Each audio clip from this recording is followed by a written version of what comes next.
Para empezar, quiero presentarles al ingeniero Adolfo Gálvez Villacorta.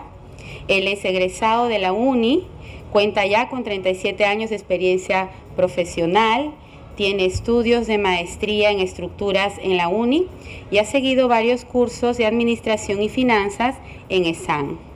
Es profesor de la sección de posgrado de la Facultad de Ingeniería Civil de la UNI en los cursos de Ingeniería Sismo Resistente Avanzada y Diseño Avanzado en Concreto Armado. Su labor como empresario es ya bastante amplia, con más de 70 proyectos inmobiliarios ejecutados durante los últimos 29 años en Lima, provincias y en Centroamérica. Ha sido vicepresidente y presidente del capítulo peruano del ASI. Ha sido también ganador de la primera edición del Premio Graña y Montero a la investigación en la ingeniería peruana. Con ustedes, el ingeniero Adolfo Gálvez, quien nos expondrá el interesantísimo tema ¿qué tan segura es la vivienda en los conos ante un terremoto? Un aplauso para el ingeniero, por favor. Bueno, es un gusto estar aquí con ustedes y compartir algunas ideas que procuraremos hacerlas de la forma más simple posible, porque el tema puede ser tan sofisticado como para que nadie lo entienda o tan simple para que todos lo entiendan. Vamos a ir por la segunda opción. ¿Cuál es la idea central de la charla que les vamos a dar? La idea central es simple. La informalidad cuando construimos nuestras viviendas, no la autoconstrucción. La informalidad es un mal negocio para el que construye. La informalidad es cara y mata a la gente. Y esperamos que cuando terminemos la charla, esta idea cale en ustedes. Hablemos primero de lo que demanda a nuestras viviendas. Son los terremotos.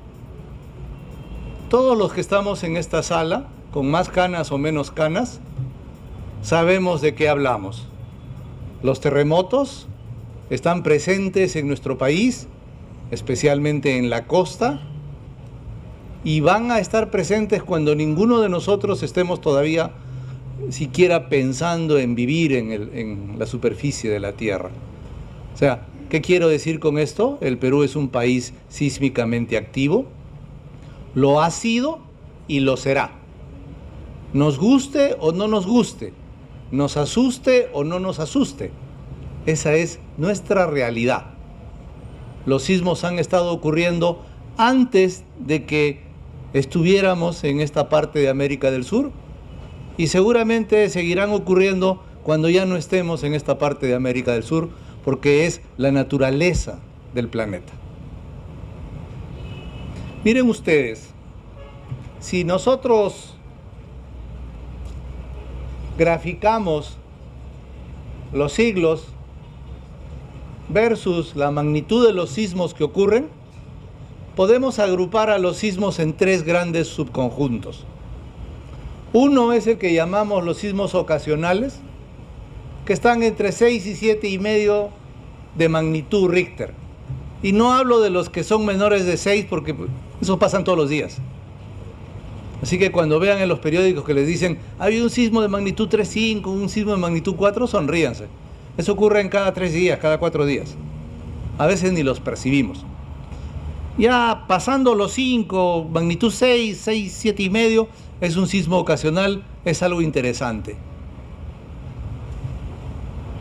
Si nosotros graficamos nuestros sismos,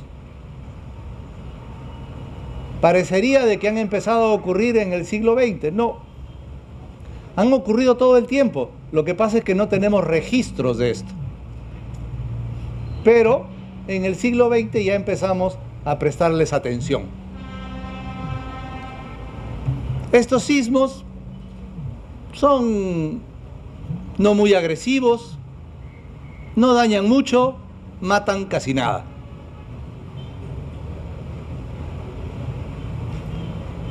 Después tenemos los sismos que se denominan raros. Son los sismos que tienen una magnitud entre 7,5 y 8 Son los sismos que las normas técnicas especifican como aquellos que deben ser resistidos por las edificaciones. Miren ustedes, también hay en un número apreciable entre 1900 y 2000. Y antes seguramente han habido, pero no tenemos registros. Después de eso, tenemos los sismos que denominamos muy raros. Un investigador americano, el profesor Klickner, acuñó el nombre de el sismo "Oh Dios mío". Viene del inglés "Oh my God", porque cuando lo sientes, si sobrevives, realmente quedas marcado. No hemos tenido últimamente uno de esos. Ninguno de los que está presente en la sala tiene siquiera la menor idea de cómo va a ser. Sin embargo, históricamente, por tradición folclórica, sabemos que ocurre más o menos uno cada 100 años en distintas partes, generalmente de nuestra costa. El último que más o menos se califica como esos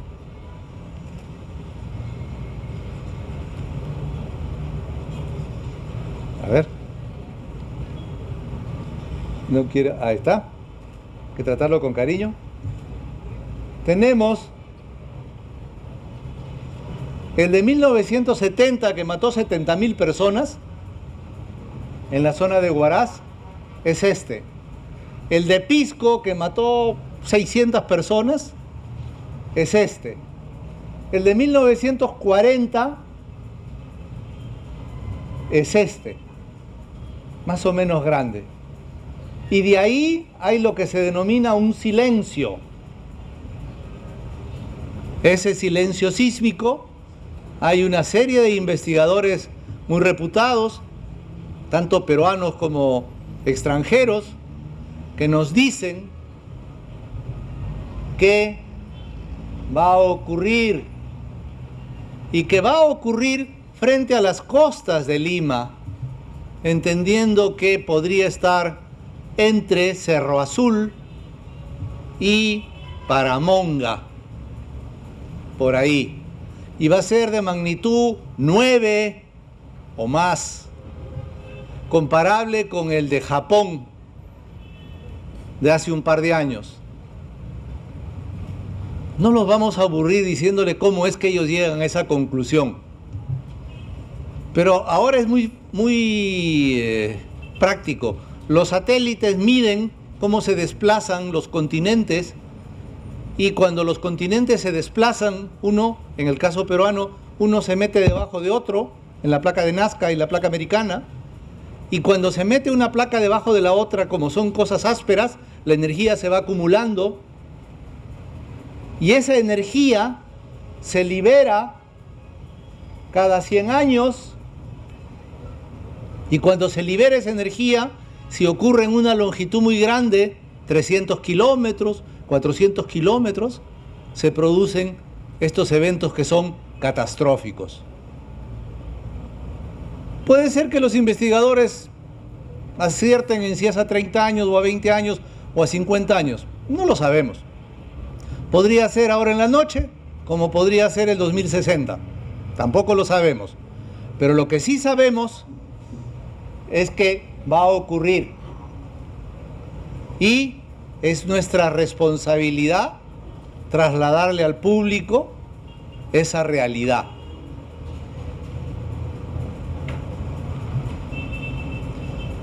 Muy bien, esos son los sismos. Ahora hablemos de las viviendas. ¿Qué requerimos para que una vivienda sea segura?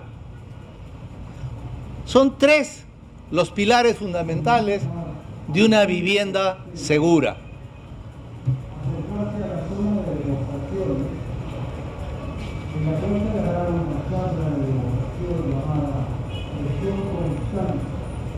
La primera es tener materiales adecuados. Eso es fundamental. Y los materiales pueden ser disímiles: acero estructural, albañilería, concreto, quincha, adobe.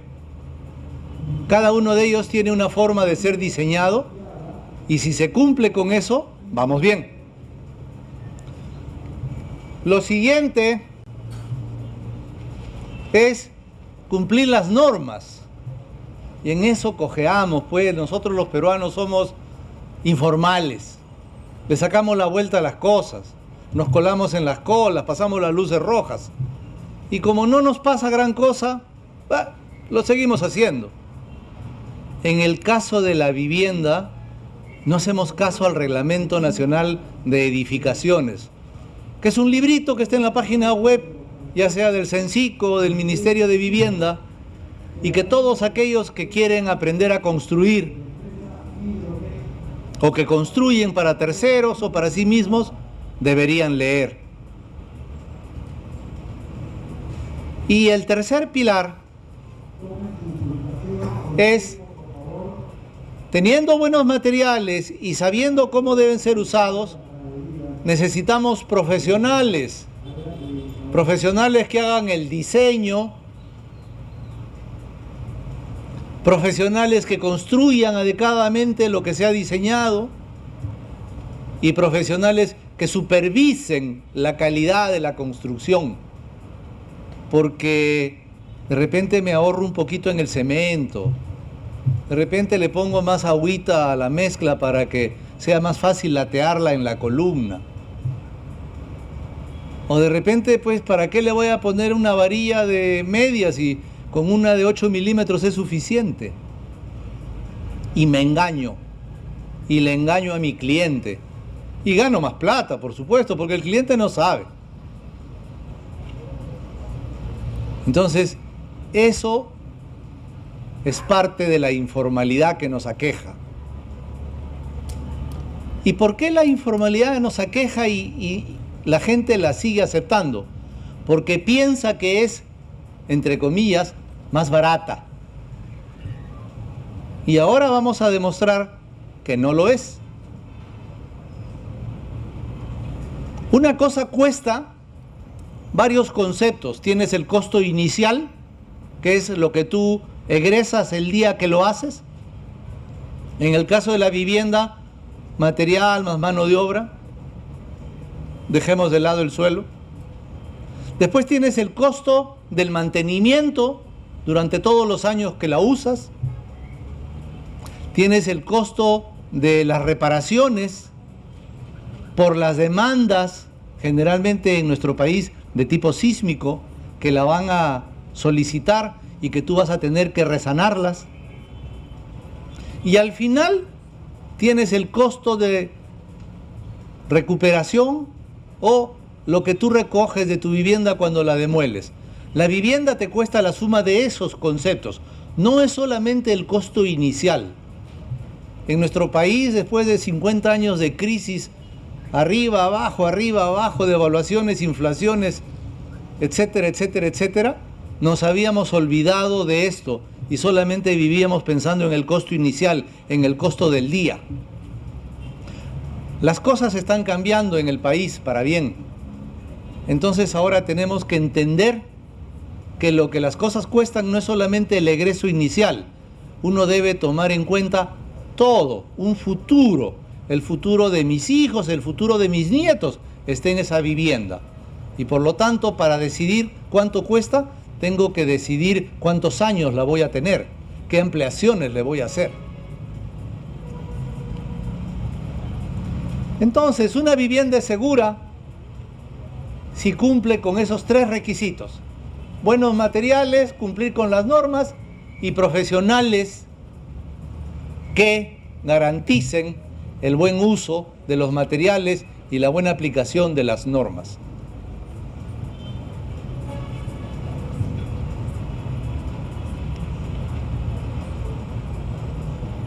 Y así le estaremos haciendo frente a los sismos. Entonces, Ahora que sabemos que es una vivienda segura, compartamos criterios para ver cómo definimos una vivienda informal. Primero, autoconstrucción no es sinónimo de informalidad. Autoconstrucción significa yo, usuario, pongo mi manito en ejecutar los trabajos o parte de ellos. Yo puedo hacer autoconstrucción en una vivienda formal. Informalidad significa que no usamos los materiales adecuados, que no cumplimos con los reglamentos o que no construimos con la calidad que es mínimo tener. Esto suele reflejarse en la falta de licencia de construcción. Bueno, aquí tenemos que reconocer que los municipios también ponen su cuota en hacer difícil pues obtener la licencia, ¿no? Una licencia te puede demorar cualquier cosa entre 3 meses y 3 años. Pero ese es otro tema, ese es un tema de trámites.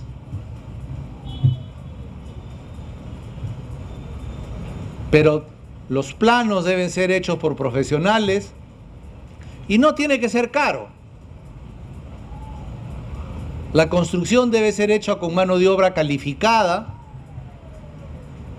Hay 400.000 o 500.000 trabajadores del sector construcción a nivel nacional. Y la supervisión debe ser hecha por personal capacitado. Como un dato, de todas las viviendas construidas en el país entre el 2007 y el 2010, el 86% de ellas no tenían licencia de construcción. Miren ustedes el nivel de la informalidad.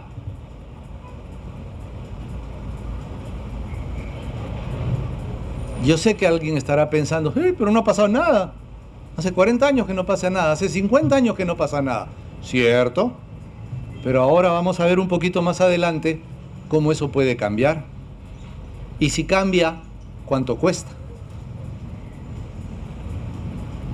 ¿Cuáles son los errores más comunes que se cometen por la informalidad?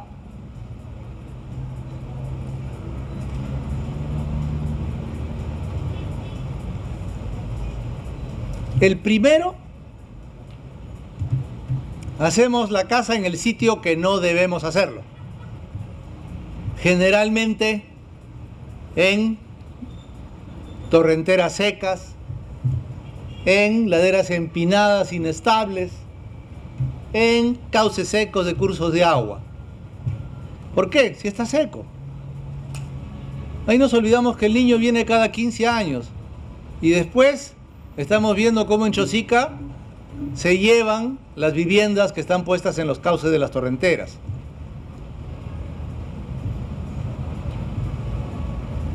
¿Se acuerdan el año 83 como el Guaycoloro llegó casi hasta la Plaza de Armas acá en Lima? O el año 89, 98, sí, 98, cuando los ataúdes del cementerio de Trujillo flotaban por la Plaza de Armas de Trujillo. Ese es el fenómeno del niño y ese pasa cada 12, 15, 20 años.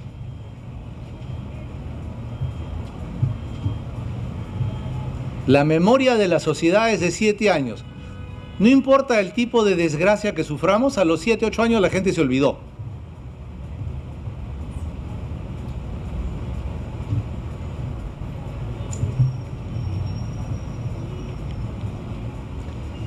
No cumplimos con los reglamentos.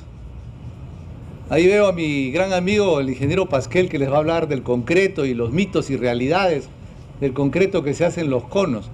Pero básicamente de estudios e investigaciones que ha hecho Enrique, se encuentra de que usan 8 bolsas de cemento por metro cúbico, lo que es regalar la plata. 8 bolsas de cemento son 330 kilos, 340 kilos por metro cúbico. Cuando las concreteras lo hacen con 150 para un concreto de 175 o 210. Esa diferencia se llama tecnología. Y aún así la resistencia que le sacan al concreto es de casi la mitad de lo que debería ser.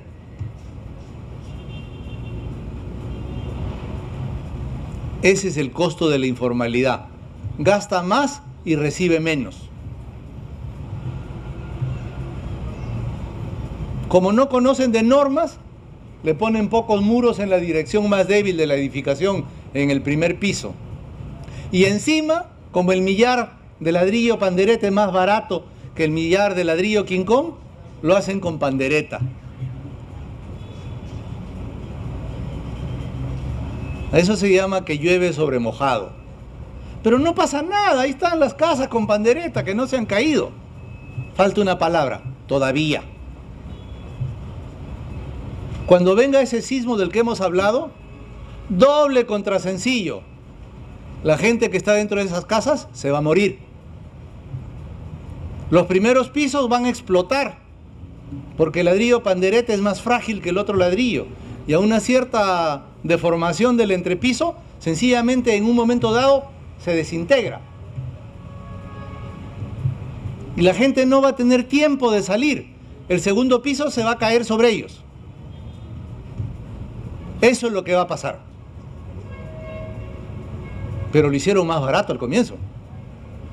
Y además no había pasado antes. Pero va a pasar después.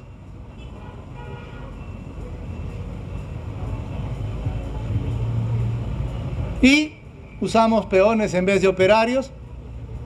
Los amigos de los sindicatos, cuando quieren su cupo en las obras, te traen un lustrabotas y te dicen que es operario y lo pones a que asiente ladrillos. Los muros están desplomados, las juntas no tienen 1 centímetro, el mezclero no sabe qué mezcla hace. Pero ellos cogieron la suya. O te viene la población y te dice: un ingeniero tiene que entrar porque si no le paro la obra y todo lo demás. Y entonces, independientemente de que entran y tienen 1000 problemas, porque como no conocen del trabajo en construcción civil, sufren accidentes, se caen por los pozos de los ascensores, los aplastan las calzaduras mal hechas. ¿Por qué? Porque se gana bien pues en el sector.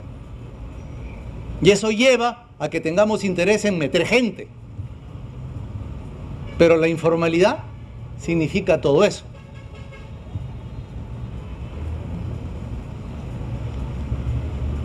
Vamos a ver el caso en el que usamos ladrillo pandereta y concreto de mala calidad.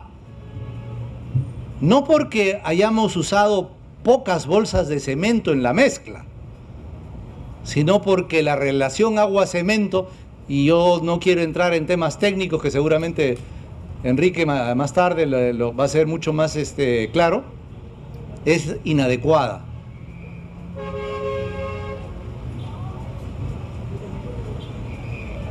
Y en las normas, el librito ese que nadie conoce, básicamente se incumple la norma en la parte de sismo resistente, la norma en los materiales. Hay un párrafo específico en la norma que te dice que el ladrillo pandereta no debe ser usado en albañilería confinada. Está prohibido.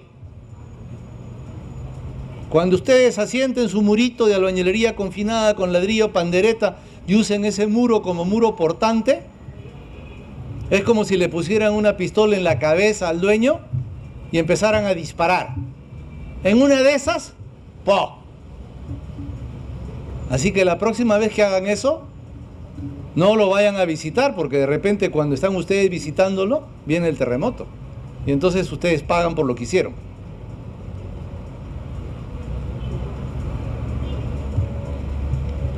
Y ya en el diseño y la construcción, está de más pues decirles, ¿no?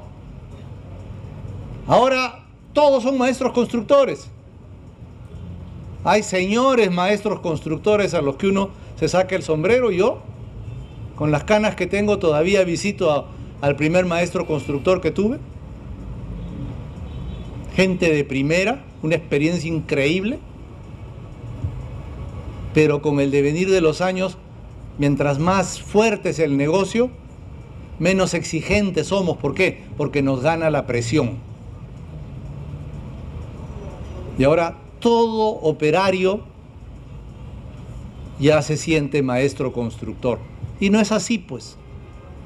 Puede ser un señor operario, pero no es un señor maestro constructor. Para ser maestro constructor, o tienes 20 años en el giro aprendiendo, o te vas a Sencico, o te vas a Capeco, o te vas a, no sé si habrá otra escuela técnica para eso, pero tienes que pasar por ahí. ¿Cómo sabemos los ingenieros que algo no aguanta? Los ingenieros solemos ser gente parca, hablamos en base a hechos, a números. Por eso es que hay tan pocos ingenieros en la política. Miren ustedes, eso es un muro que va a ser ensayado en una universidad. En este caso, eso es el SISMIT de la UNI. Entonces, para saber si un tipo de material es resistente, lo sometemos a unos empujes laterales. No sé si ven acá ustedes, esto es un gato, un actuador, que va a hacer que el muro se mueva así, para distintos niveles de fuerza. Y al moverse así, está simulando un terremoto. Mientras más lo movemos, estamos asociando eso con un terremoto de mayor fuerza. Y así aprendemos cuánto aguantan los muros. Y sabiendo cuánto aguanta un muro, podemos asumir cuánto va a aguantar una casa, un edificio, etc. Porque solo por el papel y una fórmula, eso no es todo, ¿eh? Eso es parte nomás. Hay que hacer este tipo de cosas.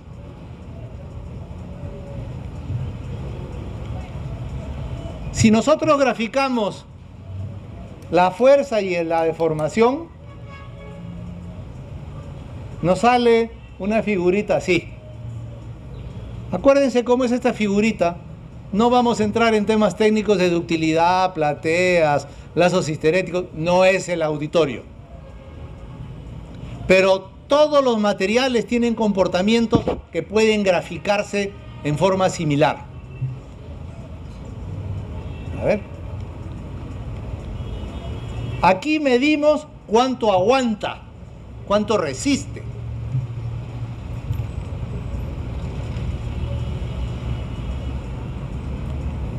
¿Qué pasó?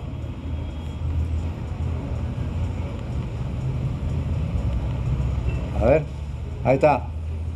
Y aquí medimos cuán fuerte es el temblor. Desde los temblores simplones hasta los raros, hasta los muy raros. Eso es lo que nos enseñan en la universidad. Eso es lo que le enseñamos a los chicos. ¿Ok? Entonces, una vez que hemos hecho el ensayo, medimos las grietas, vemos cómo queda el muro con talones aplastados, ciertos ladrillos triturados.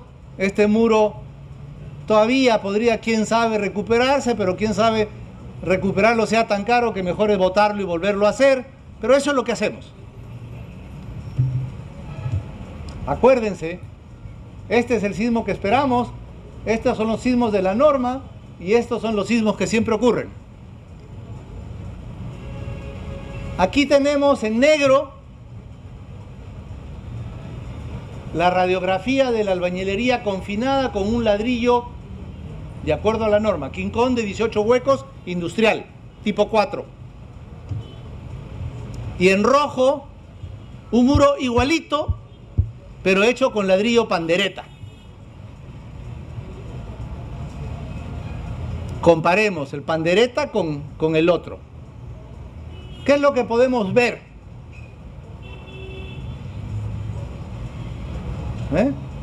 Hasta por aquí el pandereta resiste igual que el otro. Y después el pandereta ya no jala más y a un cierto nivel sencillamente no da, se cae. Mientras que el otro todavía aguanta más.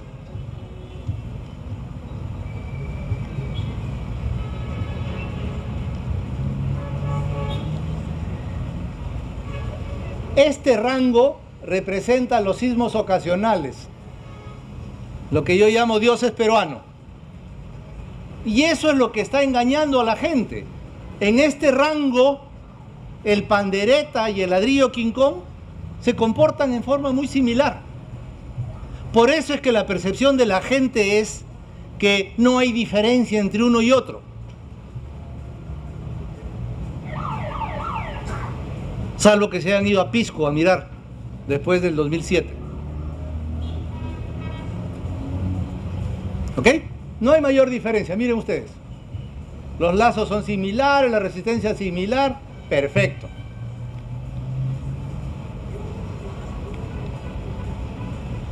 Si ahora ponemos los sismos raros, los de la norma, vemos que el pandereta, dependiendo de cuán raro sea, de aquí a aquí, por aquí aguanta, por aquí ya no tanto, el otro resiste más, y por aquí el pandereta llega sacando la lengua.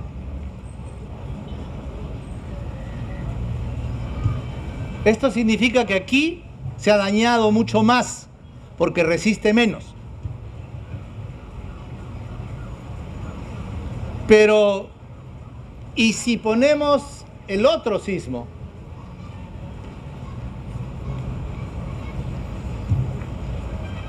¿Dónde está el pandereta? Ya no hay. No llegó.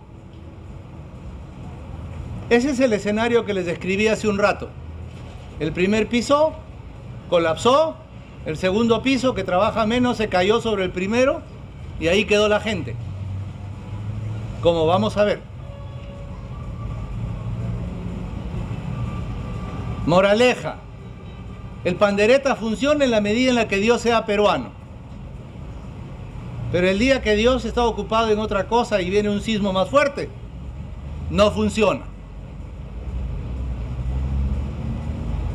Y eso díganselo a la gente, porque la gente no lo sabe. La gente piensa que Dios es peruano.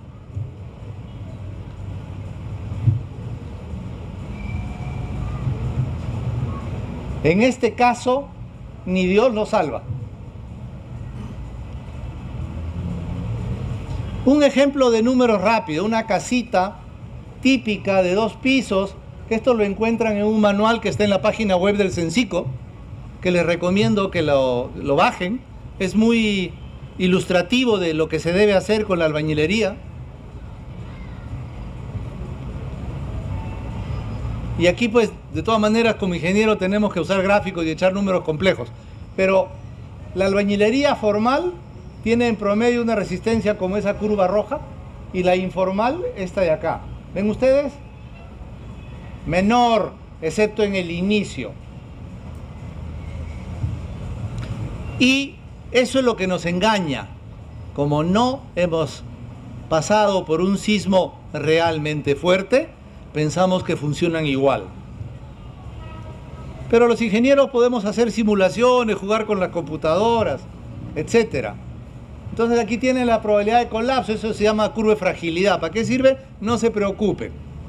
Solamente que mientras más alto es este valor, significa que colapsa más frecuentemente. Y colapso igual muerte. Entonces, si echamos nuestros números, veremos de que las estructuras informales se dañan mucho más que las formales. Y aquí solamente estamos tomando en cuenta el efecto pandereta. Es una estructura bien diseñada, que no le han quitado los fierros que eran necesarios. Si ponemos más elementos a la ecuación, los daños son mucho mayores en la informalidad. Y al final de cuentas podemos demostrar que la informalidad es cara. ¿Por qué? Porque en promedio pierde 58 veces más la vivienda informal que la vivienda formal. Mal negocio, pues. Y también podemos decir que la informalidad mata, porque tiene 53 veces más de probabilidad de colapso que la vivienda formal.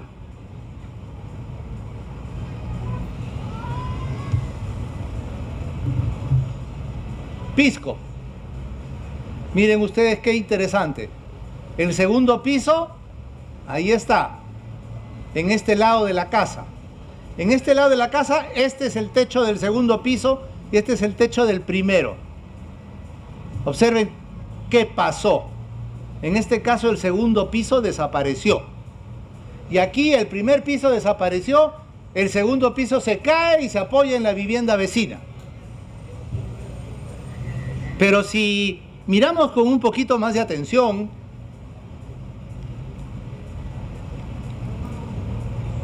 acuérdense que Pisco es aquí, ¿ok? Es este sismo de acá. Casi un cataclismo, pero no con todo. Observen ustedes, aquí donde se ha caído, ¿qué ladrillo es ese? Pandereta. Porque de repente el ingeniero es farolero, pues viene aquí, nos cuenta unos números y nos quiere asustar. No, ahí está, ¿ven ustedes acá? ¿Qué ladrillo es ese? Pandereta.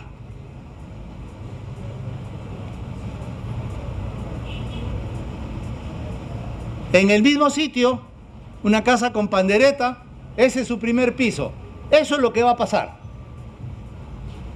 Pero repetido 100.000 veces. En Lima se espera 50, 75.000 muertos, 300.000 heridos, 200.000 colapsos.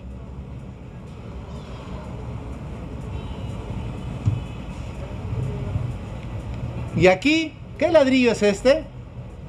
Sin ser industrial, este es un ladrillo quincón, artesanal, pero miren ustedes, ahí está. Funcionó. ¿Quieren más pruebas de que el pandereta no funciona? ¿Quieren más pruebas de que vivir en una casa que tiene ladrillo pandereta es jugar a la ruleta rusa? Ahí tienen la respuesta de si las viviendas en los conos son seguras o no. Yo no se las voy a decir. Ustedes saquen sus conclusiones.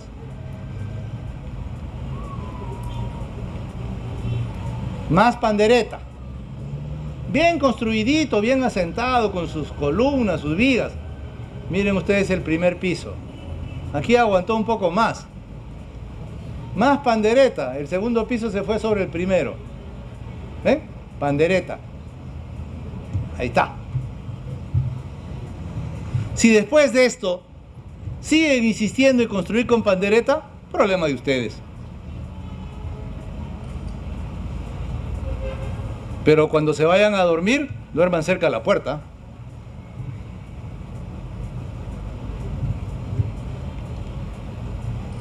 Eso es lo que pasa.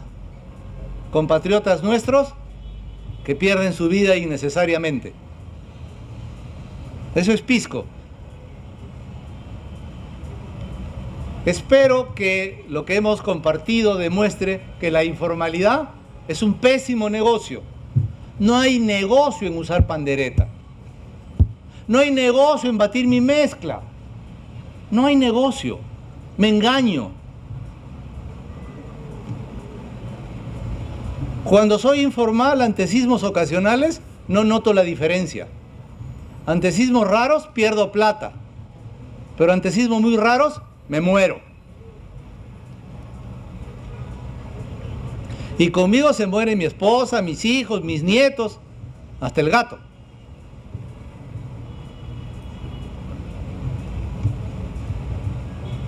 Entonces, es cierto, la informalidad es cara y mata.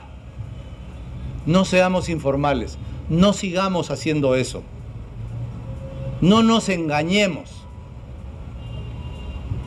Eso es todo lo que tengo que decirles. Muchas gracias.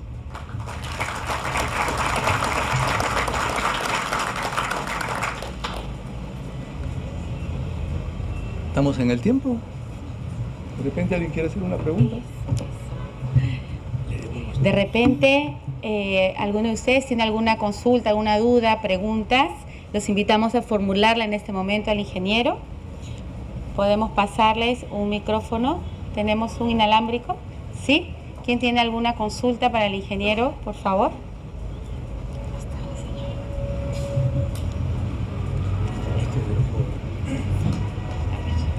Ingeniero, una consulta. El tema de los diseños, que es de donde uno parte para cualquier construcción, muchas veces nos hemos topado con que existe el problema de columna corta, que se da en caso de sismos y que tiene un efecto bastante importante. ¿Usted nos podría explicar de una manera muy general cómo es que se produce este efecto y por qué razones?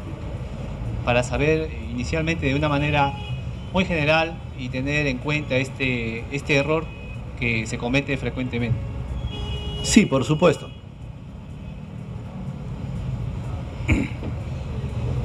El tema es que es técnico la respuesta, así que ustedes me disculparán. Los elementos, cuando se deforman lateralmente, toman una cantidad de fuerza que es inversamente proporcional a su altura. Entonces, si yo tengo dos columnas de la misma altura y se van a deformar así, las dos toman la misma fuerza al deformarse. Pero si esta columna no es de aquí para acá, sino solo mi mano, y se deforma igual, toma proporcional al cubo de la inversa de su altura. Ese es el fenómeno de columna corta. Ocurre generalmente en las ventanas altas de los baños. Es clásica en los locales escolares, donde en un lado tienes muros totalmente cerrados y en el otro tienes ventanas altas para dar iluminación a los alumnos.